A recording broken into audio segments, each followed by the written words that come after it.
আউযু বিল্লাহি মিনাশ শাইতানির রাজিম। বিসমিল্লাহির রহমানির রহিম। আমার প্রিয় মুসলমান বন্ধুরা, আমার সমগ্র জগতের পৃথিবীর যেই প্রান্তে থাকুক না কেন, আমার মুসলমান ভাই, আমারই ভাই, আমরা সকলেই আল্লাহর গোলাম হযরত মুহাম্মদ মুস্তাফা সাল্লাল্লাহু আলাইহি ওয়াসাল্লামের উম্মত। আজ গোটা পৃথিবী জুড়ে, বলকে আজ নয়, যুগে যুগে সমগ্র মানবজাতি আদমের নসল, আদমের সন্তান থেকে সমগ্র মানবজাতি, সমস্ত মানবজাতি আদমের সন্তানের মধ্যে। আর আমরা সেই সূত্রে আমরা আদম নসল, আদমের সন্তান, আমরা সবাই আদম সন্তান, আমরা ভাই, মানবজাতি ভাই। মানবজাতির মধ্যে আদম থেকে নিয়ে শুরু করে আজ পর্যন্ত কত ভাগে বিভক্ত হয়েছে। মানব রচিত মানব গঠিত কত ধর্ম জন্ম নিয়েছে। আগে হয়তো আরও কিছু ঘটবে।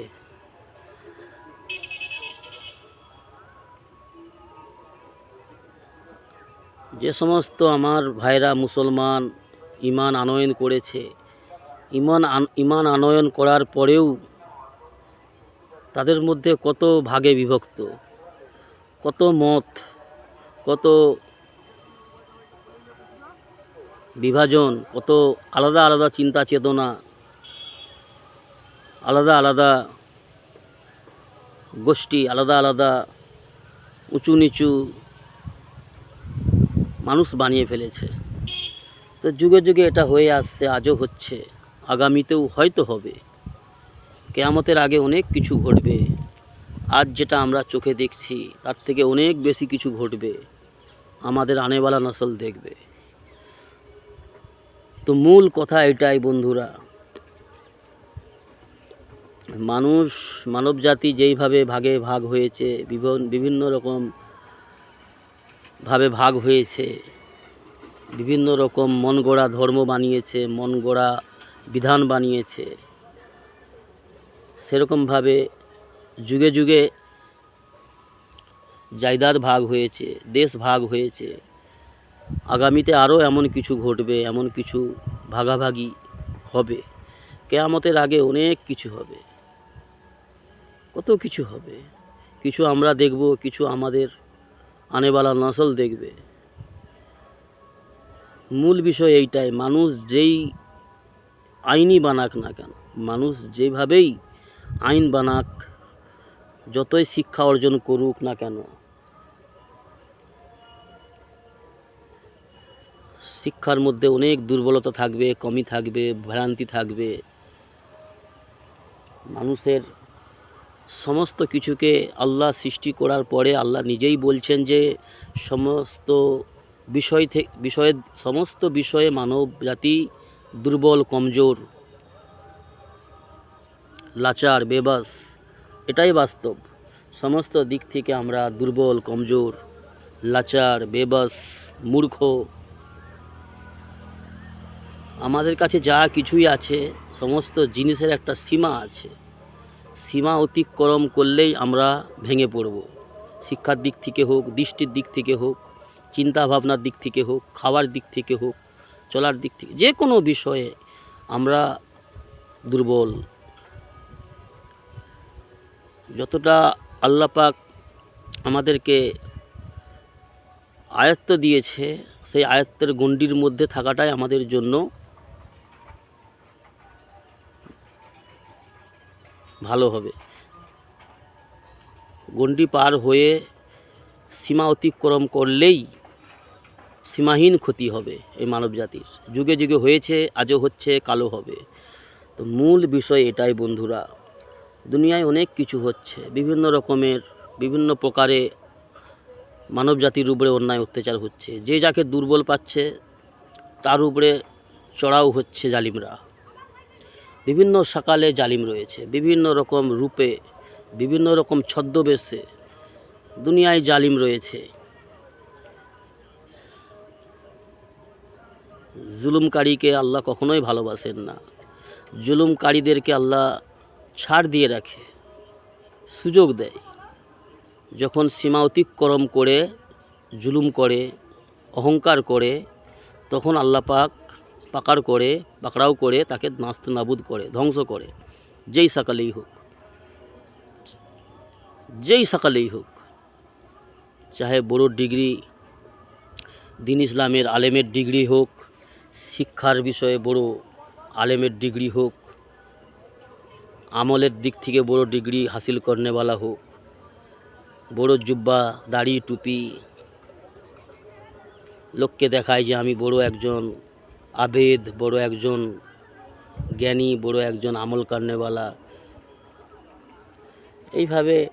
এইভাবে যেই সকালেই হোক, যেই রূপেই হোক, জালিম যদি হয়, জুলুম যদি করে বসে কোনো মাজলুমের উপরে, কোনো মজলুম যেইভাবে, যে কোনো মজলুম হোক, চাহে জীবজন্তু হোক, চাহে মানবজাতি হোক, চাহে আল্লাহর কোনো সৃষ্টি, আল্লাহর সমস্ত সৃষ্টি তো আল্লাহরই, কোনো সৃষ্টির উপরে যদি জুলুম করে বসে কোনো জালিম, যেই সকালেই, যেইভাবে, যেই রূপেই হোক, তো আল্লাহ তাআলা তাকে পাকড়াও করবে।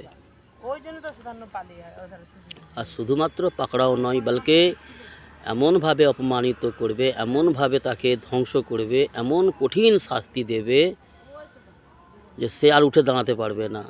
কিন্তু দুঃখজনক এটাই, এত কিছু সমাজে আমরা দেখছি, এত কিছু হচ্ছে, এত কিছু দেখার পরেও আমাদের সমাজের মানুষের চিন্তা চেতনা সুন্দর হয়নি, শুধরায়নি।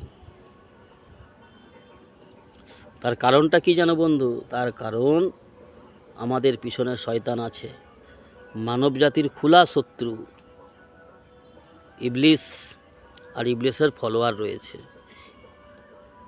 ইবলিসের ফলোয়ার পৃথিবীতে করোড়ো রয়েছে, অগণিত রয়েছে, যারা মানব জাতির প্রকাশ্য শত্রু। আমার সমাজে রয়েছে, আমার এলাকায় রয়েছে, আমার মহল্লায় রয়েছে, এমনও হতে পারে আমার ঘরে রয়েছে, আমার আপনজনের মধ্যে আমার বন্ধু সেজে রয়েছে, আপনাদেরও রয়েছে।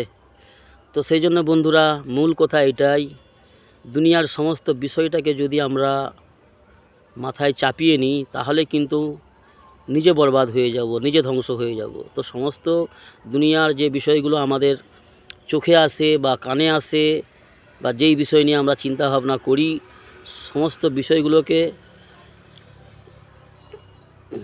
যতটা আমার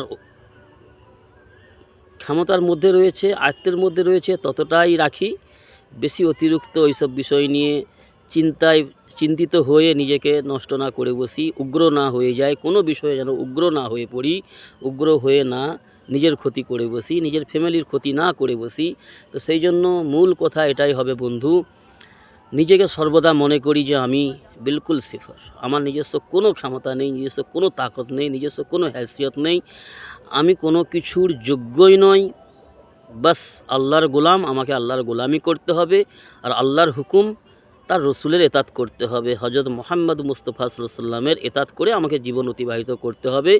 তারপরেও অনেক কমি হবে, অনেক কথাই হবে, অনেক ভ্রান্তি হবে, ভুল ত্রুটি হবে। সমস্ত ভুল ত্রুটিগুলোকে আল্লাহর সামনে পেশ করে আল্লাহর কাছে নত হয়ে আল্লাহর কাছে মাগফিরাত কামনা করতে হবে। আর আমাকে চেষ্টা চালিয়ে যেতে হবে যাতে করে আমি আমার আল্লাহকে রাজি করে ইমানের সঙ্গে আমি দুনিয়া থেকে বিদায় নিতে পারি। এই চিন্তাভাবনা নিয়ে এইভাবে আমাকে জীবনযাপন করে দুনিয়া থেকে যাওয়ার জন্য আল্লাহর কাছে তৌফিক চেয়ে নিতে হবে। আল্লাহ আমাদের তৌফিক দান করুন, সমস্ত সহি বুঝার, ভালো মন্দের বুঝ দান করুন, আল্লাহুম্মা আমিন। অহংকার থেকে সব সময় নিজেকে মুক্ত রাখার চেষ্টা করতে হবে। অহংকার জিনিসটা এতই খারাপ ভাই, অহংকার জিনিসটা এতই ভয়ানক,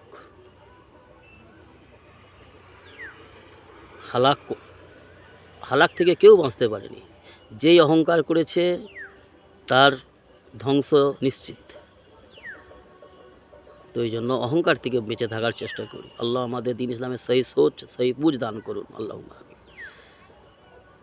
দুনিয়ায় বিভিন্ন রকম বিভিন্ন কিছু হচ্ছে ভাই, কিছু কানে শুনি, কিছু চোখেও দেখি, সোশ্যাল মিডিয়ায় খবরের মাধ্যমে দেখি, দুনিয়ায় অনেক কিছু হচ্ছে, আরও কত কি হবে আগামীতে। তো বাস নিজেকে সমস্ত খারাপি থেকে বাঁচাবার চেষ্টা করি, নিজের ফ্যামিলিকে, নিজের পরিবারকে, সেই চিন্তা ফিকিরে জীবনযাপন করি ভাই। আল্লাহ আমাদের সহি সোচ, সহি সমাজ দান করুন এবং হকের উপরে কায়েম থাকার তৌফিক দান করুন। আল্লাহুম্মা আমিন।